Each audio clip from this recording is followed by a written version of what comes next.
विद्यालय को आनंद घर बनाया और इस स्तर पर पहुंचाया, इसके बारे में मैं कुछ बताना चाहूँगी। हमारा जो विद्यालय है सबसे पहले बिल्कुल भयमुक्त विद्यालय है, जो कि गिजू भाई की संकल्पना थी कि भयमुक्त वातावरण मिले।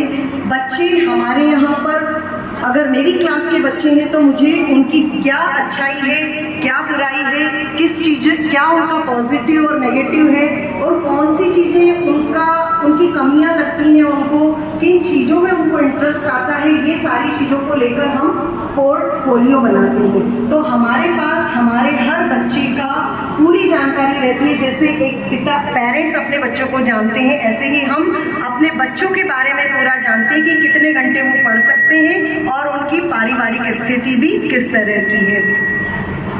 और हमारा जो दूसरा जो चीज़ है जिसके कारण हम टॉप 3 तक पहुँचे हैं अभी तक, वो है हमारा और पालकों के साथ में संवाद। हम पालक से अलग अलग प्रकार से संवाद करते हैं। सिर्फ ये नहीं कि पालक की जो एक औपचारिक होती है पीटीएम, शिक्षक पालक संवाद, और उसी में पालक को बुलाया जाता है। हम जानते हैं कि हर पालक स्कूल नहीं आ पाता, हो सकता है किसी कारणवश वो स्कूल नहीं आ पाए, तो हम कई बार उनसे ऑनलाइन भी मीटिंग कर लेते हैं, कई बार उनकी कॉलोनी में भी जाते हैं। और ऐसा ही नहीं कि हम सिर्फ संवाद करते हैं, हमारे अगर विद्यालय का कोई बच्चा अच्छा काम करता है तो न केवल हम उसको विद्यालय पर पुरस्कृत करते हैं, बल्कि हम उसकी कॉलोनी में जाकर और उनके कॉलोनी वालों को बुलाकर उनके सामने सम्मानित करते हैं। तो बच्चे को भी पता चलता है और बाकी भी कॉलोनी के बच्चे प्रभावित होते हैं। और जैसा कि माननीय महोदय ने कहा कि बच्चे अनुसरण ज़्यादा करते हैं, तो हम अपना जो आचार व्यवहार है वो इसी तरह से रखते हैं कि हमें कुछ कहना ही ना पड़े।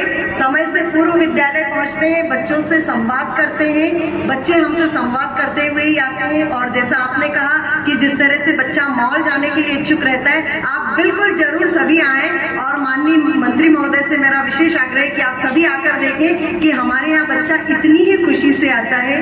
और हम गतिविधि के माध्यम से ही शिक्षण करते हैं। क्लासरूम टीचिंग कई बार बच्चों को एक तरह की बोरिंग लगने लगती है, इसलिए खुले मैदान में भी ले जाते हैं उनको पढ़ाने के लिए, उनसे संवाद करते हैं, आज उनकी फीलिंग क्या है। कई बार हम जाते ही क्लास में पढ़ाना शुरू कर देते हैं। तो जैसे सीएम राइज का कॉन्सेप्ट है मॉर्निंग मीटिंग की, पहले बच्चों से चर्चा करना, तो हम बच्चों से उनका मूड जान लेते हैं। कहीं ऐसा तो नहीं कि हम पढ़ाना शुरू कर रहे हैं और बच्चा अपना किसी और मूड से परेशान होकर आया है और वो हमारे साथ में पढ़ना नहीं शुरू कर रहा है। लग रहा है कि सुन रहा है, लेकिन शायद वो पढ़ने में रुचि नहीं ले पा रहा। तो एक बार उनके मन की सुन लेते हैं, बात कर लेते हैं, फिर आगे बढ़ते हैं, तब पढ़ाना शुरू करते हैं। तो पूरे बच्चे साथ में पढ़ते हैं, बच्चे आपस में पीयर लर्निंग करते हैं। जो अच्छे बच्चे होते हैं उनको भी बताया जाता है कि ये भी आप एक संबंधी हैं, आप एक दूसरे को मदद करें। बच्चे स्वेच्छा से बताते हैं कि मैं इसको हेल्प करूंगा, मैं इसको हेल्प करूंगा। और हम सब टीचर्स भी पीयर लर्निंग करते हैं। हम टीचर भी बताते हैं क्लास में कि आज मैंने इस मैडम से ये सीखा और ये मैडम ये बहुत अच्छा जानती है। तो बच्चों को भी अनुसरण करते हैं कि निश्चित ये इन लोगों में किसी प्रकार की प्रतिस्पर्धा की भावना नहीं है और ये सब एक दूसरे से सीखते हैं। और इसका एक लाइव एग्जाम्पल था कि जब कभी किसी को अवार्ड मिलता है तो लोगों में बहुत ईर्ष्या होती है, लेकिन जब मुझे 2023 में राष्ट्रपति अवार्ड मिला तो हमारे पूरे विद्यालय ने, बच्चों ने, उनके पेरेंट्स ने खूब जश्न मनाया। किसी प्रकार की कोई ईर्ष्या नहीं, सभी में गर्व का भाव था। तो माननीय महोदय को मैं इतना ही बताना चाहूंगी। बहुत बहुत धन्यवाद आदरणीय अग्निहोत्री मैडम। ठीक जैसे कि सीएम राइज विद्यालय के उदाहरण